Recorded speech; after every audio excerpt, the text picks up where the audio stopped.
जो निफ्टी का प्राइस है 23,350 है। तो 23,350 है यहाँ पे निफ्टी का प्राइस।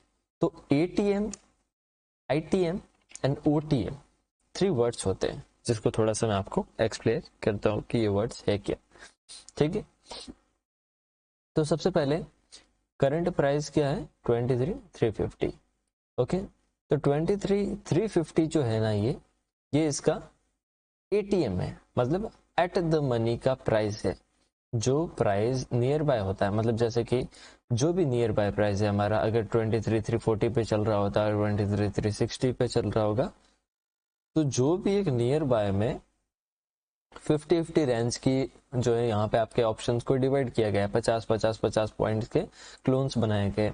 तो जो भी नियर बाय जो आपका था 50 पॉइंट्स का, तो वो जो है आपका एट द मनी का प्राइस होगा। ठीक है, तो ये एट द मनी जो करंट प्राइस के आसपास में जो ऑप्शंस होता है क्लोन, उसको एट द मनी कहते हैं। ठीक है, अब 23,350 है प्राइस, तो 23,300 हो गया, या 23,250, 23,200, ये सारे क्या है कॉल के लिए। ठीक है, जैसे कॉल की मैं बात कर रहा हूं, तो कॉल डायरेक्शन के लिए ये सारे के सारे क्या है इन द मनी हो गए। ठीक है, मतलब जो करंट प्राइस स्ट्राइक प्राइस है उससे नीचे के कॉल डायरेक्शन के अंदर, मैं एग्जांपल के लिए सुनना, मैं कॉल का एग्जांपल दे रहा हूं। ठीक है, कॉल डायरेक्शन का, तो वो सारे जो है इन द मनी हो गए। ठीक है, अब वही प्रीमियम यहाँ पे कॉल के 23,400 के हो गए, 23,450 के हो गए, 23,500 के हो गए, तो वो कॉल ऑप्शन के सारे क्या रहेंगे ओटीएम के, आउट द मनी के। यहाँ पे ऑप्शंस आप देखते होंगे कि आउट द मनी के जो ऑप्शंस होते हैं वो क्या होते हैं कि मार्केट में बहुत सस्ते होते हैं, और इन द मनी के जो ऑप्शंस होते हैं वो बहुत ज्यादा महंगे होते हैं, क्योंकि जो अंडर वैल्यूड, मतलब एक तरीके से कहे तो वो उसकी एक्चुअल वैल्यू में चल रहे होते हैं, और आउट द मनी वाले जो यहाँ पे है वो उसकी एक्चुअल वैल्यू से थोड़ा सा हाई चल रहे होते हैं। ठीक है, एक बेसिक समझा जाए तो वैसे इसके अंदर एक ट्रेडिंग का एक आइडिया देता है आपको कि आपको जो है ऑप्शंस कौन से लेने चाहिए, एट द मनी लेने चाहिए, इन द मनी लेने चाहिए, एट द मनी लेने चाहिए, तो ये आइडिया देता है। तो हमेशा जो प्रीमियम्स लिए जाते हैं वो इन द मनी के लिए जाते हैं, जिसमें आपको एक अच्छा मूवमेंट या जो गुड मूवमेंट जो भी मार्केट का होता है तो उसको फॉलो करता है। आउट द मनी के जो ऑप्शंस होते हैं वो उसके पैरेलली यहाँ पे फॉलो नहीं होते हैं जो आपके एट द मनी या इन द मनी के ऑप्शंस होते हैं। ठीक है, तो जो सबसे बेटर या वेल माना गया है वो इन द मनी के ऑप्शंस को माना गया है। ठीक है, और अब आपको तो अब आपको मोस्टली जो पब्लिक कहती होगी, या आपने सुना होगा कि ऑप्शन चेन से हमें पता लग सकता है कि किस डायरेक्शन में मार्केट जाएगा, या इधर ये ओपन इंटरेस्ट ज्यादा है तो इधर जाएगा, ये उधर ओपन इंटरेस्ट ज्यादा है तो उधर जाएगा। तो देखो मैं एक चीज बताता हूँ, ओपन इंटरेस्ट वेरी करता है, ओपन इंटरेस्ट फिक्स्ड नहीं रहता, ओपन इंटरेस्ट जो है चेंज होता रहता है। ठीक है, तो इसलिए ओपन इंटरेस्ट बेस पे अगर कोई आपको कह रहा है कि मार्केट इस डायरेक्शन में जाएगा उस डायरेक्शन में जाएगा, तो ओपन इंटरेस्ट वेरी करता है, तो वो चेंज होता रहता है, तो उस बेस पे आइडिया नहीं लगाया जा सकता कि मार्केट किस डायरेक्शन में जाएगा। ठीक है, अब अगर आप एक ऑर्डर्स देखते हो क्या, कि जैसे आप देखते हो कि देखो 23,300 पे कॉल के जो यहाँ पे ऑर्डर्स बहुत ज्यादा है वही में, और पुट के कम है, तो मोस्टली जो ट्रेडर्स है वो सारे कॉल में गए हुए हैं, तो इसका मतलब है कि मार्केट गिरेगा। इन द सिंपल जो आप रिटेलर के मुंह से सुनोगे पब्लिक में वो ये सुनोगे, ठीक है, कि ओपन इंटरेस्ट जिस डायरेक्शन में होगा मार्केट उसके अगेंस्ट में जाएगा, बट ऐसा नहीं है। क्यों? क्योंकि अगर मैं आपको कहूं कि यहाँ पे करंट मार्केट है, ठीक है, ये मार्केट है, आपको ऑप्शन बाय करना है तो आप कौन सा लोगे? 23,300 का ही लोगे, इन द मनी का सबसे पहला प्रीमियम, उसी को आप बाय करने की कोशिश करोगे, 23,300 होगा जो। तो अगर सारे ही लोग 23,300 का नियर बाय प्रीमियम बाय करेंगे तो 23,300 वाले कॉल ऑप्शन पे तो बेसिक है वही उसका इंक्रीज होगा ही होगा। ठीक है, और अगर सबको पीई बाय करना है, पुट का बाय करना है, तो वो सब 23,400 का बाय करेंगे, जो कि नियर बाय उसके ये है 23,400।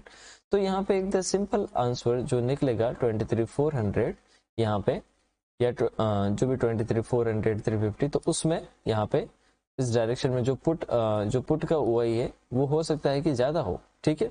तो यहाँ पे वैसे ये 23 ये एक्सपायरी है, जो एक्सपायर हो चुका है, तो इसमें जो है अपन आइडिया नहीं लगा सकते, क्योंकि इसमें तो हीरो जीरो चला था यहाँ पे, तो फिर उसके अकॉर्डिंग तो मोमेंटम्स वैसे भी ज्यादा हुआ है यहाँ पे, ठीक है। बट ये जो है ना 23,400 में ज्यादा है या कम है, तो वो एक बेसिक है कि अगर जिसको पुट करना है, मार्केट में पुट बाय करना है, पुट का ऑप्शन, तो 23,400 जो near by in the money का प्राइस है उसको बाय करेगा, या जिसको कॉल बाय करना है वो नियर बाय करेगा। तो हमेशा नियर बाय के जो दोनों स्ट्राइक है उनका वही हमेशा ज्यादा होगा, ठीक है। और हो सकता है कि कोई बहुत बिलो से जिस मार्केट में जिसने एंट्री ली वो 23,250 का बाय करके बैठा हो और वो स्टिल होल्ड करके बैठा हो, तो आप उसका इंटरेस्ट कहाँ काउंट करोगे? ओपन इंटरेस्ट बहुत यहाँ पे काउंट करोगे 350 वाले 300 में, वो तो 250 बाय करके बैठा है। That mean her strike prices पे डिफरेंट क्लोन्स पे एंट्रीज हो रखी है, तो इसके बेस पे आप आइडिया लगा पाना वो मुश्किल है, या फिर एक कहूँ तो वो एक बस तुक्का हो गया एक, ठीक है, वो फैक्चुअल नहीं है। और उसके अलावा फिर फ्यूचर्स में भी पब्लिक ट्रेडिंग होती है, तो फ्यूचर्स की लिक्विडिटी भी अलग होती है, तो दोनों की मैनेज करके जो यहाँ पे इंस्टीट्यूट्स को चलना होता है। तो जो ऑप्शन चेन है वो आपको कहीं इंडिकेट नहीं करती है मोस्ट के मार्केट इस डायरेक्शन में जाएगा, उस डायरेक्शन। बेसिकली ये एक जो डेटा है जो आपकी हेल्प करता है कि आपको नॉलेज पर्पस के लिए कि क्या स्ट्राइक प्राइस पे, हर स्ट्राइक प्राइस जो मतलब ऑप्शंस है उनका जो डेटा है जो आपको हेल्प करता है कि ऑप्शंस के जो है क्या यहाँ पे प्राइजेस चल रहे हैं, कितना चेंजेस हो रहा है, क्या वॉल्यूम है, ये बेसिक डिटेल्स के लिए, ना कि आपको ट्रेडिंग के लिए यहाँ पे, ठीक है। तो ये जितना मैं बेसिक जानता था ऑप्शन चेन के बारे में जो मैंने आपके साथ में शेयर किया, ठीक है। पॉइंट क्लास क्रिप्टो को मैं बहुत अच्छे से कवर करना चाहता हूं, तो मैं इसको कल के लिए यहाँ पे करूंगा डिले, ठीक है। अब मैं आपको फॉरेक्स पिप्स क्या होते हैं या फंडेड अकाउंट्स क्या होते हैं या आपको समझाता हूँ, ठीक है। देखो फॉरेक्स पिप्स का मतलब होता है परसेंटेज इन पॉइंट्स, ठीक है, परसेंटेज इन पॉइंट्स। तो ये काउंट क्या है, कैसे है, मतलब कि अपन सुने होंगे कि 50 पिप्स का टारगेट है या 10 पिप्स का स्टॉप लॉस है या 5 पिप का स्टॉप लॉस था, तो ये कैलकुलेटिव है कैसे, ठीक है। देखो एक सिंपल मैनर बताता हूं आपको कि बहुत सिंपल, कि जैसे कि आपको कैलकुलेटर का यूज ही ना करना, ठीक है। एक प्रैक्टिकल आंसर देता हूं कि जब भी आप मार्केट में फॉरेक्स में अकाउंट बनाते हो उसमें बहुत सारे ऑप्शंस होते हैं। माइक्रो अकाउंट होता है, स्टैंडर्ड अकाउंट होता है, ठीक है। तो माइक्रो को छोड़ के, माइक्रो को हटा दो, नॉर्मल जब हम स्टैंडर्ड हो गया या नॉर्मल अकाउंट हो गए, तो उसमें जब हम गोल्ड का या किसी भी पेयर का, ठीक है, एनी पेयर 0 ठीक है, क्या एक 0.01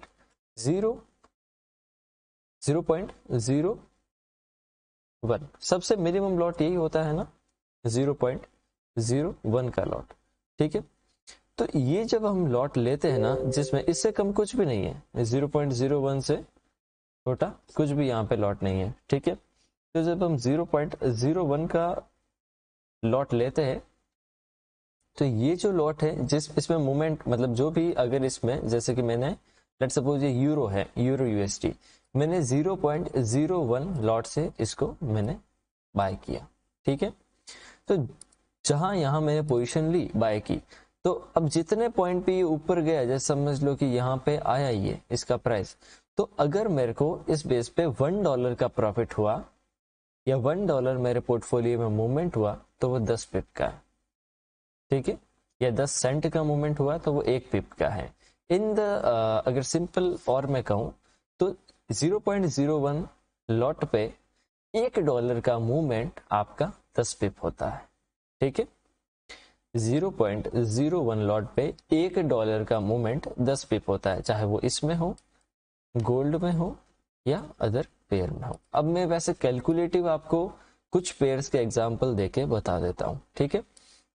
जैसे कि यहाँ पे यूरो का प्राइस है 1.02760, ठीक है, 1.0276, आपको इतना ही देखना है, पीछे 8 को आपको इग्नोर यहाँ पे करना है, ठीक है। तो जैसे कि यहाँ पे जो इसका प्राइस है मैं यहाँ पे नोट डाउन कर देता हूँ, इतना ही आपको देखना है कैलकुलेट करने के लिए, पीछे 4 डिजिट को ही लेके चलना है, ठीक है।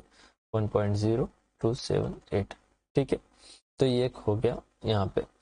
अब जब भी प्राइस इसका 1.0278 से 88 278 से 88 हुआ, तो इसका मतलब क्या हुआ, ये जो मोमेंट आया, ये जो डिफरेंस आया वो 10 पिप का आया, ठीक है। अभी कितना डिफरेंस है यहाँ पे, तो ये है ऑलमोस्ट 0.000 ठीक है। यहाँ पे 0010 का जो डिफरेंस है ये 10 पिप का है। अगर यह 78 की जगह यहाँ पे 83 होता यहाँ पे, तो ये जो है 5 पिप का हो जाता। 88 हो गया तो 10 पिप का डिफरेंस है। तो ये जो यहाँ पे इसका 10 पिप्स का, मैंने जो सिंपल मेथड बताया 0.01 लॉट ओपन करोगे, $1 का मूवमेंट आपका 10 पिप होता है, बहुत सिंपल है, हर पेयर का कैलकुलेट कर सकते हो उसमें आप जाके, ठीक है। जैसे इसमें मैं बता रहा हूँ तो आपको, ठीक है। ये जो इतना यहाँ पे पीछे जो ये 78 और 88 हुआ, इसका 78 का 88 हुआ 4 डिजिट में, तो ये 10 पिप का मूवमेंट हुआ। अब वहीं पे गोल्ड में मोस्टली जो ट्रेड करते हैं, गोल्ड का मैं बता देता हूँ। तो गोल्ड का $1 का मूवमेंट कितना, 2717 से अगर 2718 पे प्राइस गया, तो इसका मतलब जो ये $1 का मूवमेंट जो आपको दिख रहा है, ये 10 पिप्स का मूव है, ठीक है। इसे 10 पिप कहते हैं। अगर मैं आपको कहता हूँ कि 2017 पे गोल्ड को बाय करो और आपका जो स्टॉप लॉस है 20 पिप का है, तो इसका मतलब क्या है कि आपका जो स्टॉप लॉस है 2715 के आसपास में आपका स्टॉप लॉस है, ठीक है। तो ये यहाँ पे पिप्स का कैलकुलेशन हो गया, ठीक है। बीटीसी में वहीं पे 100 पॉइंट्स का मूवमेंट होता है कि 97,600 से 700 पे प्राइस चला गया, ठीक है। तो वो जो यहाँ पे 10 पिप का मूवमेंट यहाँ पे हो जाएगा इसमें, ठीक है। इसमें मतलब 10 पॉइंट का एक पिप होता है, ठीक है। तो ये जो यहाँ पे पिप्स का कैलकुलेशन है, जो हर आप पेयर वाइज आप देखोगे, वैसे तो आप इसमें एनालाइज करोगे, ठीक है। तो आपको जो है यहाँ पे पता चल जाएगा कि 0.01 लॉट ओपन करने पे $1 का जितना मूवमेंट हो रहा है वो 10 पिप्स है इसमें, ठीक है। अब देखो, अब मैं आता हूँ ट्रेडिंग फंडेड अकाउंट्स। देखो, फंडेड अकाउंट्स क्या होते हैं, या जिसे हम प्रॉफ फंड कहते हैं, ठीक है, जिसमें प्रॉफ फर्म, ठीक है, ठीक है, प्रॉफ फर्म होते हैं फॉरेक्स। देखो, प्रॉफ फर्म्स क्या होते हैं या फंडेड अकाउंट्स क्या होते हैं, बेसिकली जैसे कि समझ लो कि मेरे पास 1,00,000 रुपया है, ठीक है। मेरे पास $1,00,000 तो बहुत कम हो गए, मेरे पास $1,00,000 है, ठीक है, समझ लो एग्जाम्पल के लिए। और मेरे को $1,00,000 को मतलब कि अकेले में संभाल नहीं सकता उसको, ठीक है। मेरे को टाइम नहीं है, मेरे को जो है 5 लोगों को हायर करना है, और जो ढंग के ट्रेडर हो, ठीक है, उन लोगों को मैं जो यहाँ पे उनकी एबिलिटी के अकॉर्डिंग मैं जो यहाँ पे पैसा दूंगा, और वो जो इस पैसे को ट्रेड करेंगे। अब बहुत सारे लोगों ने रजिस्ट्रेशन किया, तो अब मैं सबको तो दे नहीं सकता, तो मैं उनका टेस्ट लूंगा। तो उस टेस्ट में कहूंगा कि आपको एक फिक्स्ड जितना बड़ा आपको अमाउंट चाहिए, आपको 1,00,000 में से $15,000 का अकाउंट चाहिए, 10,000 का चाहिए, तो उसके अकॉर्डिंग मैं फीस डिसाइड करूंगा कॉम्पिटिशन की, ठीक है। अब उस कॉम्पिटिशन के मैं कुछ रूल बनाऊंगा कि आपको इतना % लॉस नहीं करना है, एक डेमो अकाउंट में डेमो अकाउंट दूंगा तो उसमें इतना लॉस नहीं करना है, इतने दिनों में आपको ऐसे मैनेज करना है, इतने दिन कंटिन्यू ट्रेड करना है, सारे रूल्स एंड रेगुलेशंस में उनको लिख के दूंगा, ठीक है। और प्राइस बताऊंगा कि इतने अमाउंट के लिए आपको अगर पार्टिसिपेट करना है इस कॉन्टेस्ट के अंदर, ठीक है, तो आप क्या कर पाओगे, इतना अमाउंट देके उसमें पार्टिसिपेट कर पाओगे, ठीक है। तो वो पार्टिसिपेट करते। तो अब जैसे उसमें से जो जो मेरे को टॉप के ट्रेडर्स लगते हैं, अच्छे ट्रेडर्स जो पास आउट हुए, तो उन सबको मैं अपना $1,00,000 डिस्ट्रीब्यूट करता हूँ पार्ट्स में, 1,00,000 जो यहाँ पे डॉलर, ठीक है। और वो जो है उस फंड से ट्रेड करते हैं। अब उस फंड से जो प्रॉफिट करते हैं उसका मैं जितना % मेरी कमिटमेंट है, चाहे 80% हो, 70%, 75%, जो भी कमिटमेंट मैंने रखा है उतना उसको देता हूँ, और बाकी का % मैं अपने पास रखता हूँ। और अगर उसमें भी रूल्स होते हैं कि अगर तुम रियल अकाउंट में वापस तुम्हारा माइंड डिसबैलेंस हो गया, तुमने मेरे $10,000 के अगर कितने, जैसे कि $10,000 के अगर तुमने मेरे 9,500 कर दिए, अगर इतना नीचे आ गए $500, तो मैं तुमसे सारे पैसे वापस ले लूंगा, ठीक है। तुम्हारा जो पास किया हुआ चैलेंज वो कोई मतलब नहीं रहेगा, तुम्हें वापस चैलेंज पास करना होगा।